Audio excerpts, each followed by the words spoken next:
magandang umaga at welcome sa ating junior worship. Tayo na at sama-sama na tayong magpuri at umawit at sumamba sa ating Panginoon ngayong umaga na ito.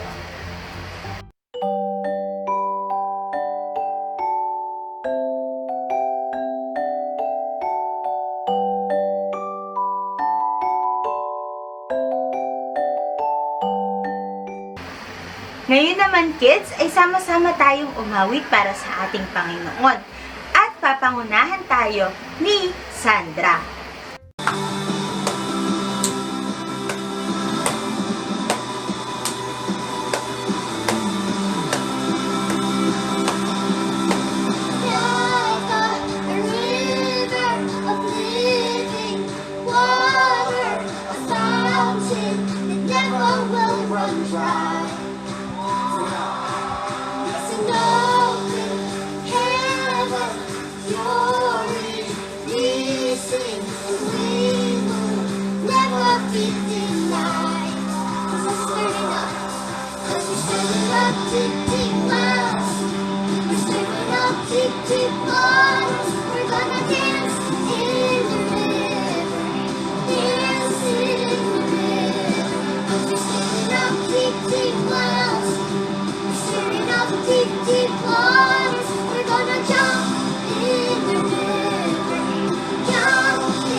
cry out to you, Jesus.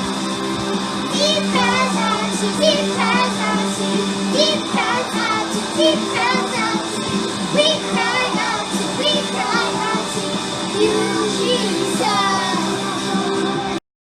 At ngayon mga bata, para sa ating opening prayer, ay papangunahan naman tayo ni Kurt Nicole. Pero bago yun kids, paano na nga yung ginagawa natin bago tayo manalangin?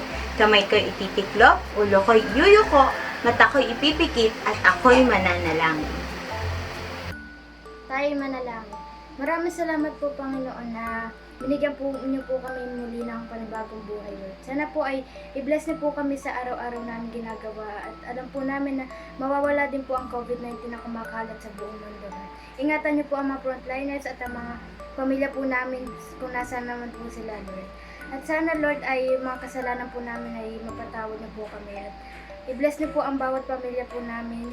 Kahit po minsan ay makukulit po kami, Lord. Iniingatan niyo pa din po kami sa mga ginagawa po namin, Lord. Alam po namin nandiyan ka lang sa tabi namin na hanggang may problema po kami, Lord. At alam po namin mawawala din tong COVID na to, Lord. At i-bless niyo po kami lahat na iniingatan niyo po kami. In Jesus' name we pray. Amen.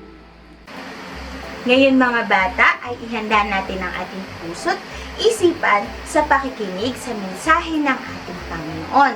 At ngayong araw na ito, ang makakasama nating ate ay isa rin sa kilala natin sa loob ng ating church. At siya ang asawa ng ating pastor na si ate or teacher Melissa Sarmiento. Good morning, kids! Do you still remember about David and Goliath? This morning, I am going to tell you a new story about Samson and Delilah. When Gideon died, God sent a new judge and a leader to Israel. His name was Samson. God told Samson that he must never cut his hair. God said, "If you do not cut your hair, I will make you stronger than any other man living on earth." Samson obeyed God and did not cut his hair. Therefore, he had very long hair and a big flowing beard. As a young man, Samson already proved that he was super strong. One day, he fought a big, strong lion. But Samson was so strong that he easily killed the lion with his bare hand. Israel had many conflicts with his neighbors, especially the Philistines, who caused them many problems. One night, Samson was staying in the city called Gaza. The city was surrounded by a tall, thick wall, and it had very big gates for protection. When the Philistines found out that Samson was in the city, they wanted to catch him. So they locked the gates, trying to keep Samson trapped inside the city walls. But Samson easily tore the gates off the wall, put them on his back, and carried them away from the city. The Philistines were shocked to see how strong Samson was. A beautiful woman named Delilah lived in Gaza, and Samson was very much in love with her. The Philistines threatened Delilah to try and get to her to find out why Samson was so strong and tell them his secret. Delilah was afraid to their threat and begged Samson to tell her secret. The first couple of times she asked, Samson did not tell her the truth. But the third time, Delilah was crying, and she asked Samson to tell her the truth. Samson then said, If my hair is cut off, I will lose my strength and become as weak as my man." When Delilah was saw that he had told her everything, she sent word to the rulers of the Philistines. "Come back once more. He has told me everything." So while he was sleeping, Delilah had Samson cut his hair. Immediately, Samson's strength left him. Now that the Philistines could easily catch Samson and tie him up and throw him in prison, they were afraid he would escape from their prison. So they blinded him by tearing out his eyes. In the prison, Samson was forced to push a big, heavy stone to grind grain. But the hair on his hand began to grow again after it had been shaved. That is the story of the son of Samson and Delilah. So kids, marami ba kayong natutunan sa kwento natin ngayong umaga? Siguro marami, no? Katulad ng pangako ng Diyos kay Samson na kahit ilang beses putuli ng kanyang mga buhok ay hindi mawawala ang kanyang kapangyarihan at ang kanyang kalakasan.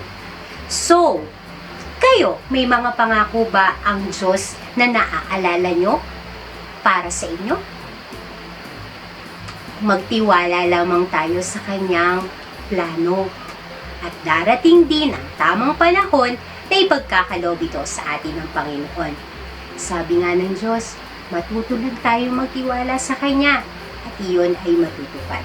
Katulad ng sinabi sa ating memory verse. Sabi nga sa Isaiah chapter 41 verse 10, "So do not fear, for I am with you. Do not be dismayed, for I am your God. I will strengthen you and help you. I will uphold you with my righteous right hand."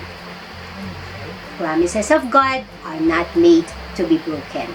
So, bilang mga bata, hindi man tayo makapasok sa school ngayon, hindi man tayo makapaglaro sa labas, hindi man natin magawa yung mga ginagawa natin dati, pero yung pangako ng Panginoon ay hindi mawawala. Narating ang oras, tamang panahon, magagawa ulit natin yan. Diba? So, keep the faith and have strong. Bye!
Mga bata, dito nagtatapos ang ating pagsamba. Ngunit bago tayo maghiwa-hiwalay, ay sama-sama tayong manalangin. Panginoon, nagpapasalamat po kami sa araw na ito. Salamat, dakilang Diyos, sapagkat Ikaw ang aming Panginoon na tapat at dakila po sa aming mga buhay. Nawa po ay lagi po kaming magtiwala sa iyong mga pangako sa aming mga buhay, Panginoon, at patuloy na maranasan po namin araw-araw ang inyong pong blessing. At pagpalain niyo po ang mga bata po na kasama namin sa aming pagsamba ngayon, kasama po ng kanilang mga magulang. Ito po ang aming panalangin at sa matamis na pangalan ni Jesus. Amen.